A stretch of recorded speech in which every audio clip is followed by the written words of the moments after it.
hizo jalil na karim, lakini kwa ule umajidi wake na usharfu yake na utukufu wake katika hali za namna hiyo.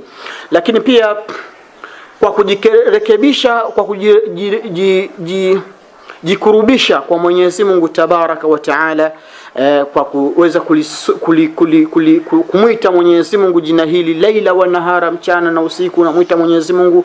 Lakini pia itakuwa bora zaidi na itakuwa ni majidi nzuri zaidi kama utaunganishia na jina la Mwenyezi Mungu linaloitwa Ba'ith. Kwa kuna mtu anaweza kadumu kwa jina la Mwenyezi Mungu akisema ya Majidu, ya Majidu, ya Majidu.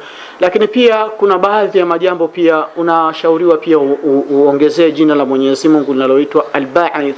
Kwa unasema ya Majidu ya Ba'ithu, ya Majidu ya Ba'ithu, ya Majidu ya Ba'ithu, ya Majid na kadhalika.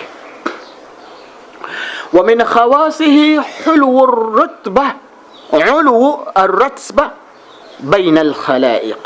Moja ya khawasi ya jina hili Al-Majid, yani kitendo cha kufanya kazi kwake haraka kwa wale watu wenye kutaka ratibu zao ziwe kubwa, wale watu wenye kupenda mishahara, wale wenye wanasemaga mwisho wa mwezi kuna mambo, ama kweli ni furaha. Watu huwa wanakuwa na faraja, wanafurahika kweli kweli mwisho wa mwezi kwa sababu mishahara imetoka na kadhalika. Sasa kuna wengine huwa wanapenda waongezewe mishahara yao, kama alikuwa anapokea milioni basi apewe milioni 3, mwingine alikuwa anapokea milioni 3 apewe milioni 7, mwingine alikuwa anapokea milioni 7 apewe milioni 15.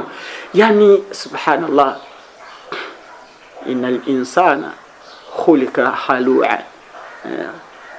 anakuwa na khalua sana, yani ameumbwa kwa haraka haraka na ile ajila, ile kutamani leo hiki, akiwa hapa anatamani afike hapa, akiwa hapa anatamani afike na kadhalika. Kwa hiyo kwa wale watu wenye kutaka kupewa mishahara mikubwa kabisa, unataka upandishwe cheo, ulipwe mshahara mkubwa, basi dumu na jina hili Al-Majid, utaona uwezo wake subhanahu wa ta'ala.